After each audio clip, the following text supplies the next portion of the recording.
How's it going, everyone? This is Danny from Danny Rod Gaming, bringing you a deck list on my Speedroid Crystal Beast Kashtira deck that I've been using for the May 2023 format.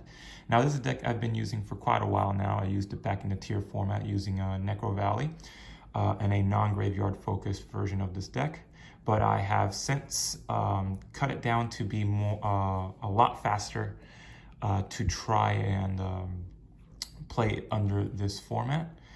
It has way more versions of interruptions, and it does not focus on stopping the graveyard. Instead, it wants to focus on preventing your opponent from comboing off. So we are going to begin with mainly the Crystal Beast side of the deck. We're going to be running 3 copies of Crystal Beast Sapphire Pegasus. This is basically our main combo starter. We want to always try and see this in the deck, in our opening hand. It is a 1-card combo, so long as you are able to get it off along with our Crystal Beast Rainbow Dragon at 1 copy. We can put this in the spell and trap zone, banish it, and special summon another Crystal Beast from the deck that's level 4 or lower, so long as the effects are negated, and add a Rainbow Dragon to our hand at the same time. Now we are going to run a 4th Crystal Beast card in Cobalt Eagle for 2 reasons. It extends our pool for Crystal Beast just in case we do end up drawing Pegasus and Crystal Beast Rainbow Dragon. That way it keeps our Crystal Bond card alive. It also gives us an extra monster that's a wind and a level 4 for any other plays that we might want to make. This deck will not only rely on synchro summoning for Speedroids, but also on Exceed summoning. Next up, we are going to go into the spells and traps that are in the Crystal Beast archetype. We're going to for 3 copies of the original Rainbow Bridge. It is a non-once per turn search, and it's very good at thinning out your deck, and especially if you can open it up. We're going to run 2 copies of Rainbow Bridge of the Heart. I was running this at 3, but it was a little too bricky, so I cut it down to 2. And this allows you to normal summon a Crystal Beast in addition to your regular normal summon per turn. That gives you 2 normal summons every turn if you're able to get it off. We are going to go into our searchable crystal cards. We're going to run 1 copy of Awakening of the Crystal Ultimates, just to make Rainbow Dragon a little bit less of a brick. We're going to run 2 copies of Crystal Bond. We would definitely want to try and get this card in our opening hand as soon as possible to get our play started. And we're going to run 2 copies of Crystal Conclave. Now you can run Conclave at 1 in the main deck and put the other one in the side deck, and just put any other utility card or hand trap that you might want to run. But for this, in this case, for now, I'm running 2. Sometimes I do replace this, depending on how I feel and about the locals that day, with a Gozen match. But for now, I keep it at 2 Conclave. Next up, we are going to go into our Speedroids. Now, the Speedroid engine here is not as large as a traditional Speedroid deck. We do run the mandatory 1 copy of Terratop. Amazing starter card. You can just special summon it for free if you have no monsters and search as a Speedroid. We're going to run a copy of Double Yo-Yo, 3 copies of Takatomborg, 2 copies of Car Turbo, 2 copies of Denden Daikoduke, and 1 copy of Fukimodoshi Piper. Fukimodoshi Piper in this deck is extremely amazing, especially if you can get multiple Crystal Beasts on board with a Takatomborg in hand. It can get you anywhere between 1 to 5 excavations per turn if you're able to set it up correctly, and it just allows you to dig into your deck a little bit more and get you those cards that you need to help you in the next on your opponent's turn. Next up, the Kashtira side. Now, for the Kashtira side, we only run 4 cards, 3 copies of Kashtira Unicorn, and 1 copy of Kashtira Birth. This is basically all you need for the Kashtira side. You could run a Fenrir. I don't have a Fenrir. That way you can search up the Unicorn. But Unicorn is fine on its own. Free special summon if you control no monsters. And let's say you open up 2, summon 1, activate Birth, and summon the other one. It's a very funny play. You can also run this with Mecha Phantom Beast Dracosack in your extra deck. I do not have it in mind, but that is an option if you so wish because of this guy. All right. Next up, we are going to run one copy of Instant Fusion. We are running a level 5 Fusion monster that's a wind in our extra deck. So we are going to run the one copy of Instant Fusion. Because of the prevalence of Joel and Lockbird, we want to try and stop it as much as possible. We're going to run one copy of Called by the Grave. And then we are also going to run a Gamma package with 3 Cyclone Gear Gamma and 1 Driver. Since you can pretty much get your plays going or your searches going with spell cards like in Rainbow Bridge or Crystal Bond. If your opponent does end up ashing you or joling you afterwards of your search and you have this in hand, this will basically allow you to keep playing. Otherwise, it can be a turn ender, as is with many decks in this format. Next up, our hand traps. We're gonna run our 3 copies of Joel and Lockbird. Pretty much one of the best hand traps this format. Locks out many decks. Also, it's a wind monster, so you can extend with it if you absolutely have to. Ash Blossom and Joy Spring, still a very good hand trap, especially against a branded matchup, but not as much these days. We got 1 Ghost Mourner Moonlit Chill. It's a wind and it's a level 3 tuner. And 1 Ghost Ogre and Snow Rabbit, which is also a level 3 tuner. Very good against pendulum decks like Super Heavy Samurai. To try and stop him from playing. Next up, we go into our extra deck. In our extra deck, we are going to run, for our Instant Fusion, 1 copy of Invoke Raijin. It's a level 5 fusion monster. It has a Book of Moon-like effect, which is very useful. And it's a level 5, so if we can get our Card Turbo or Duke out, we can basically go into a Kite Drake using this thing. Next up, we are going to go into our links. We're going to use 1 copy of High-Speedroid Rubber Band Shooter. We banish a level 7. We can get our double yo-yo and Terratop either in the graveyard or in our hand. Doesn't really matter. We want to try and sometimes want to go for Terratop. Sometimes we would like double yo-yo. But you get what you get. We're going to run 1 copy of Wind the Wind Charmer just in case we get Ibli locked or something like this.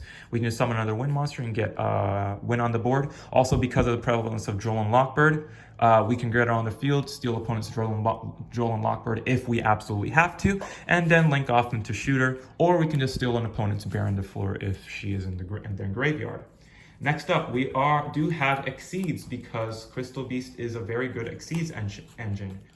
We're going to run 1 copy of Baguska, 1 copy of Zeus, and 1 copy of Lightning Chidori.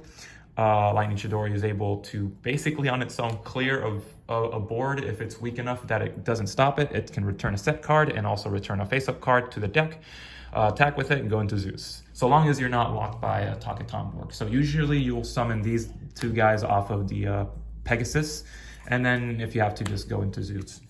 Next, we are going to go into our Synchro Pool. Now, our Synchro Pool is very small compared to a speedrun engine, but we are going to run 1 copy of Kendama and 1 copy of Raptite. Raptite because some decks still like to go into the graveyard, and Kendama is actually very useful going into time and also as a last resort card. If you completely run out of cards on your side of the field, you can just bring it back for free. And let's say you have a Duke and a Card Turbo or a Takatomborg specifically in hand. Special summon that, go into a Piper, and you can get a Baron. So it's still a very good card. Plus, it does piercing damage if that ever does come up, which it could.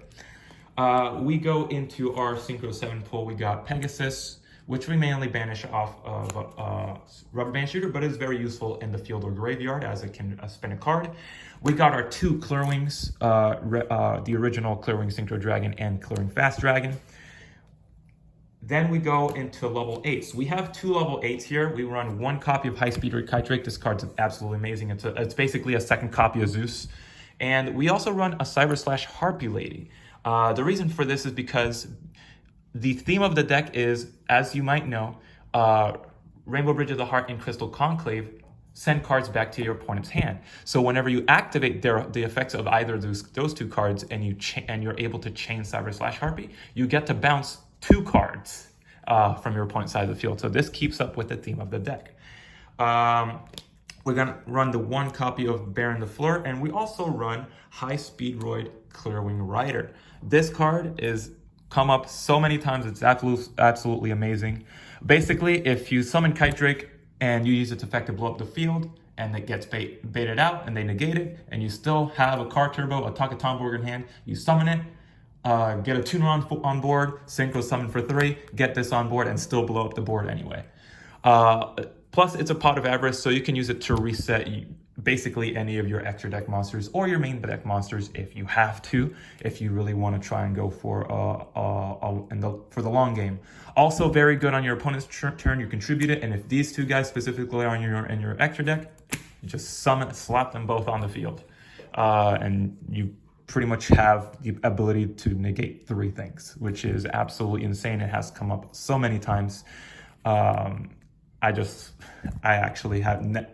really underappreciated this card until I started playing this deck. This is a very great card.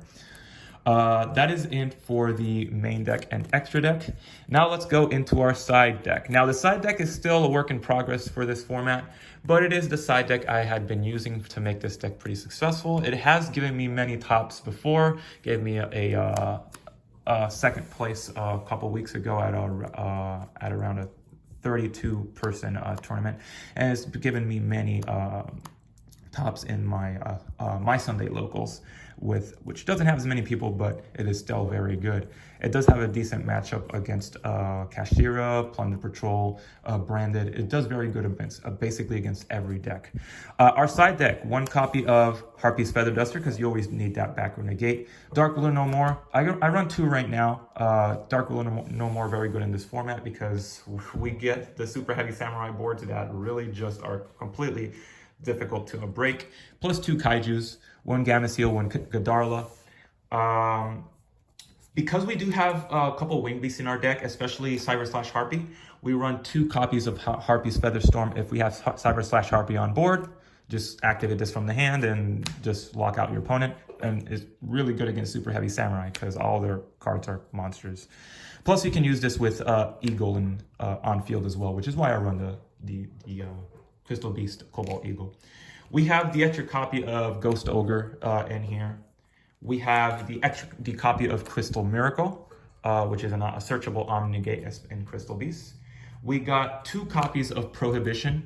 I actually run Prohibition instead of Crossout Designator because it has a wider range of uses.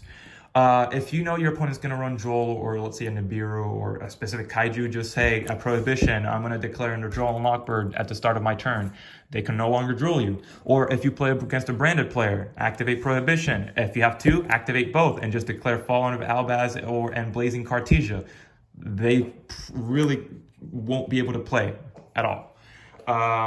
We have 2 dimensional barriers, very good because a lot of decks focus on either Exceed Summoning like Pearly and Kashtira, or Fusion Summoning like Branded. So it really shuts them down. Plus, it also shuts down Pendulum Magician decks. And then finally, one of the MVPs of the side deck, 2 Gozen Match.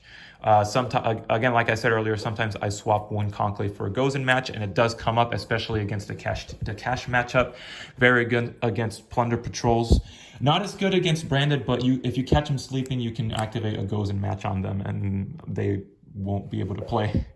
So overall, the point of this deck is to send your cards back to your opponent's hand to stop them from setting up their board, or to immediately break the board once they have it set up.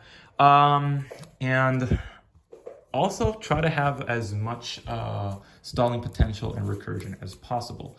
Now, let me shuffle this deck up just to kind of show you what at least one hand looks like. The deck does have some problems in which it can brick. I have tried to mediate that.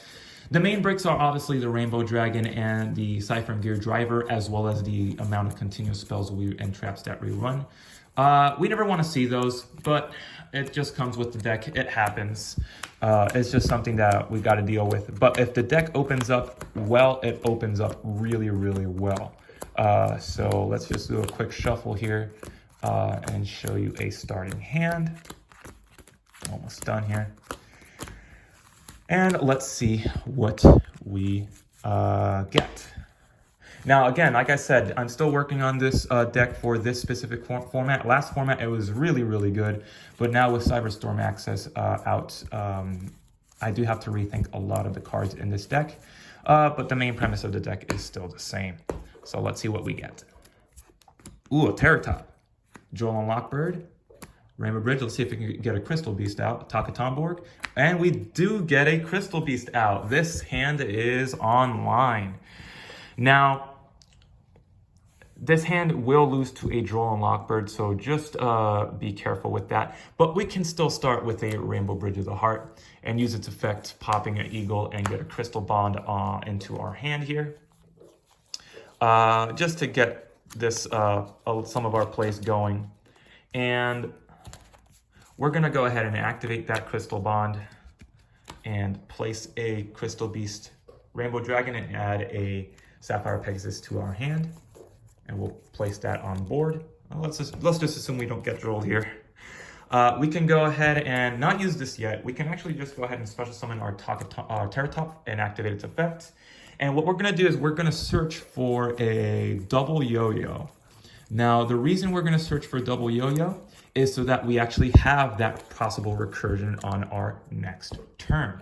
Now we can use Crystal Beast Rainbow Dragon, banish it to summon a Pegasus to the board, as well as add a Rainbow Dragon, because we have to add a Rainbow Dragon in order to be able to use this effect. So if you open up a Rainbow Dragon, it's kind of depressing.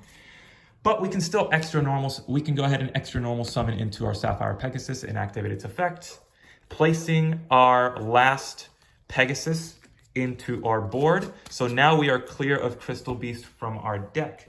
We can go ahead and special, yes, we can special summon our Takatomborg here and then use its effect, tributing for cost. We still have a normal summon available to us.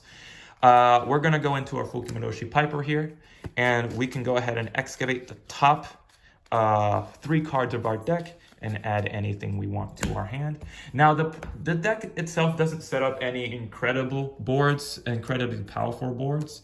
The point of this deck is to just have an annoying board that doesn't lose to any one thing. So we excavated Ash, Called By, and Ghost Ogre. We do have the Droll, so let's go ahead and add a Ghost Ogre here. Obviously, if we're, depending on the matchup, we would add the Ash Blossom. But for now, let's just add a Ghost Ogre, just because we have that Droll in hand. And so now we have a 2 hand traps, especially a possible game-ending hand trap, and Ghost Ogre, which is really good against cards that want to stay on the field. And we still have plays we can make. Now, what I'm going to do here is I'm actually going to take my Crystal Beast Sapphire Pegasus that does not have its effect, and our Speedroid Terratop, and we are going to go ahead and link summon into our Shooter, and we're going to do Shooter's effect, banishing our Kendama in order to search for 2 cards. Now we're going to search for either a Card Turbo or a Denden Daiko Duke. Since it's a 6, we can search for 6. And our opponent randomly chooses 1. Let's just say I shuffle that a little bit. Let's say they choose this one. This goes to hand. This goes to grave. And what we can do here is we can go ahead and we still have our normal summon. We're going to go ahead and normal summon Denden Daiko Duke right here. And we can go ahead and just synchro summon into our Fast Dragon. And then we can extra normal summon into double yo-yo if we would like. We don't have to. This play, if you are going to do that, I would suggest instead going for a Wind Pegasus at Ignister, simply because this play will do this. Summon Denden Daiko Duke, synchro summon into a Baron, and then you can go ahead and synchro summon these guys into a Cyber/Harpy Lady.